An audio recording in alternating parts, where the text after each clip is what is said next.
The Georgia community back in the 80s, particularly, Dennis, would be probably characterized as a leader in communications. Hayes Microcomputer Products, Digital Communications Associates, you even had in the software area Crosstalk Communications. I mean, for a period of time of several years, we were probably a global leader in communications in the PC area. What do you think happened? Because that chapter really closed in our community. Well, that changed, but things went on. That changed because the market changed and the companies went through their life cycle. The guys that did Crosstalk first came to us when we had our first modem product. We gave them a little program that we'd written to do data transmission. They looked at it, crumpled it up and threw it away and rewrote a better program.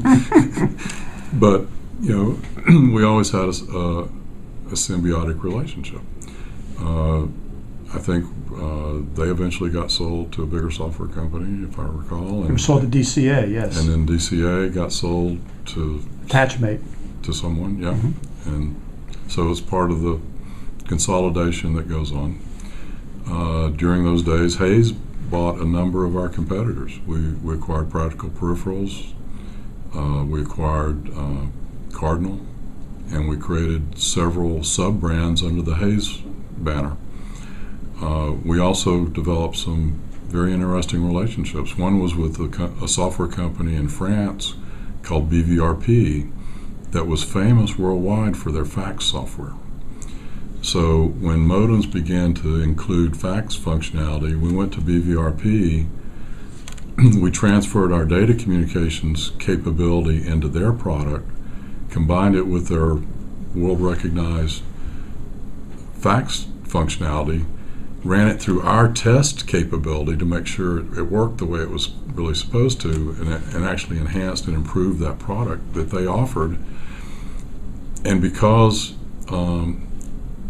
it was a superior product, BVRP was able to take it and license it to over 90% of the modem companies to be included with the product, something they never would have bought from us directly. Amazing. So managing that relationship in a positive way opened up and grew that company, which eventually went public on the Nouveau Marché.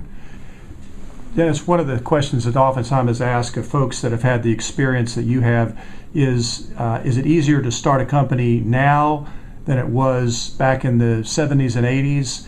If you're a technology person, what are your observations on that?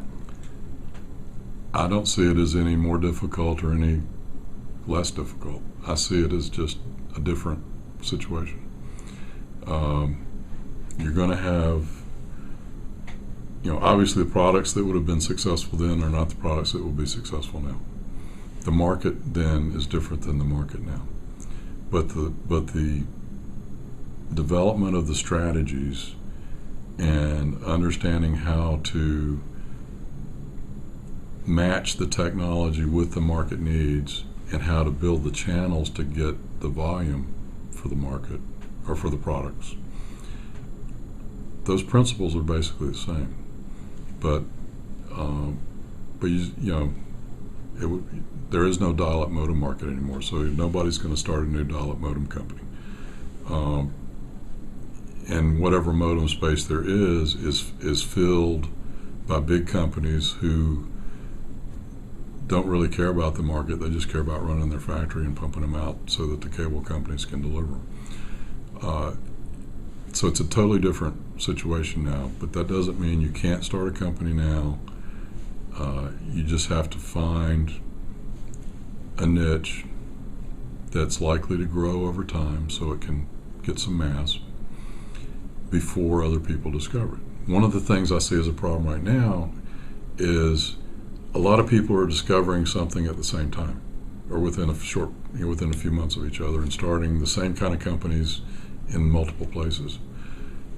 You got to get a little further ahead of the curve, get a little earlier in the cycle if you want to have the advantage of being first to market.